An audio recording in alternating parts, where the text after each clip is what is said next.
Welcome into Sports Talk at the Stadium here at Williams-Brice. And wow, I know a lot of people are trying to wrap their brain around what's happened here with South Carolina losing to the Citadel.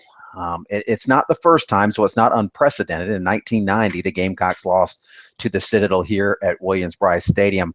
But this one, to me, might be even more stunning and maybe a deeper low for this Gamecock program, just based on the fact of how far they've fallen and how quickly they have fallen. This is a program that 2 years ago, I keep getting back to this point. This was a team that finished ranked fourth in the country.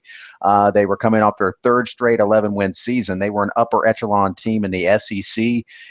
They were an upper echelon team nationally. They really looked like they were on the cusp. They were doing big things, but I'm doing even bigger things. And in as early as last year, they were a favorite to win the SEC East. Now, they are 3-8 and reeling right now after a loss that is certainly, if it's not rock bottom for the program, it's about as low as they've been in at least 25 years, a quarter of a century since the Gamecocks have felt this kind of sting after a loss. Me, in the years that I've been covering this program, I can't think of anything close to it. They've had some head-scratching losses to teams like the Citadel, a loss at Kentucky after a win over top-ranked Alabama, but losing to the Citadel at home, even with a team that's been struggling, I don't think anybody expected this to happen. But lo and behold, that's where they are right now. That's where this program is right now, and they're going to get clubbed next week on this very field against Clemson. And there'll probably be as much orange in the stands as Garnet by the end of that one. And even at the beginning, there's probably going to be a lot of Clemson fans here. And in just a worst case scenario, if you're South Carolina, and this isn't a fan base or a team that's not a stranger to dark times. We all know the history of Gamecock football, but I think the fact that they are back to this point right now, when at the beginning of the year, Steve Spurrier was still their coach. He's not anymore. They still had aspirations of putting things together and having a really good football team. That's what Spurrier said. And now they don't. They have a bunch of questions. They don't know who their coach is going to be. We know now. I think we can safely cross Sean Elliott off the list. And this loss isn't his fault. The program where it is right now isn't Sean Elliott's fault. I'm not putting it on him at all, but he's not going to be the guy to get this job. You don't parlay a loss against the Citadel at home into the head coaching job. So he is no longer a candidate for this coaching position at South Carolina. And the answers are out there somewhere. Ray Tanner's got to find them right now, but this could be a worse situation than anybody anticipated, to be quite honest with you. I'm not surprised that this was a close football game. I'm really not. A triple option team. I've seen triple option teams give a lot of people fits. We saw Wofford on this field a couple of years ago. Well, it's been several years now. They came down to the wire with South Carolina. Wofford pushed Clemson a few years ago up at Death Valley, a 10-win Clemson team. It can happen, but I still thought at the end of the day, South Carolina was going to make the plays they needed to win the game. It just didn't happen for them. Defensively, they gave up a bunch of chunk plays. They gave up two 50-plus yard touchdowns, including the last one in the fourth quarter that gave the Bulldogs a lead for good. It just was the same things that have plagued them all year. Slow start, defense that's unable to get off the field and giving up big plays, sputtering in the red zone, settling for field goals when he needed to be scoring touchdowns, inside the 10-yard line kicking a field goal. Those are the things that get you beat, and they'll get you beat almost every day in the SEC, and apparently even on some days against good, I should say, the FCS teams. This isn't a bad Citadel team. It's one of the better teams in decades. They won a share of the Southern Conference. They were a bubble team to get into the playoffs in the FCS before this game, and they will be in now. There's no doubt about it. They will be in the FCS playoffs. Mike Houston's doing a heck of a job with this program, and for you Bulldogs that are watching this, that you give Citadel a ton of credit for that win. That's a huge win for their program, a huge win for Mike Houston, something they'll remember 25 years from now. They'll remember this game and they'll remember this day. And nobody will care that it was a bad South Carolina team. When the Citadel beats South Carolina, it's a big deal. I think the bigger question now is, how does South Carolina get up off the mat what happens next week. They're going to lose. They're going to be probably a 4 touchdown or more underdog at home.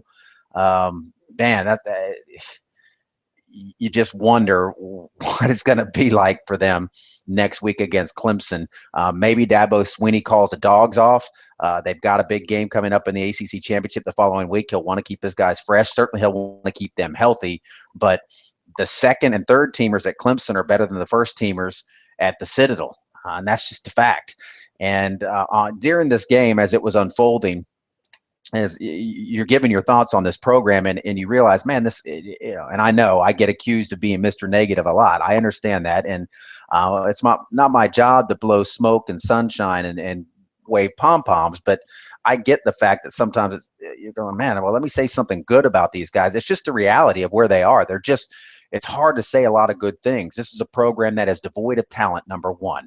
They have a major talent issue, and people could say fire all the coaches and they're not being coached properly. And you can nitpick things that happened in this game. The 2-point conversion call. I don't like throwing the ball to a 317-pound offensive lineman on a 2-point conversion. All the short yardage situations where they just ran it up the middle and that wasn't working. I mean, you can question those things with any staff. But at the end of the day, it's an X's and O's problem, maybe, but more so a Jimmy's and Joe's problem. That's the issue at South Carolina football. And 2 years ago, this was a team riding high. They've fallen very far, very fast, and it's going to take more than 2 years probably to fix it. This isn't a problem that Sean Elliott could fix in 6 games, and I don't think it's a problem that'll be fixed in 6 months. It's a lot easier to go backwards than forwards, and that's just the unfortunate reality. But you can recover from these things. A couple of years ago, Georgia Southern beat Florida in the Swamp. This year, Florida won the SEC East. You can turn it around. It's not easy to turn it around, and it's a lot easier to turn it around at a place like Florida that has a ton of national championship trophies and Heisman winners to boast, multiple in each of those categories. Where at South Carolina, they do have a glimmer of success, recent success, but it's fading fast right now. And people are going to be hanging on for dear life. This loss parlayed with McElwain, their top-notch quarterback that they're trying to get in, taking an unofficial visit to Penn State.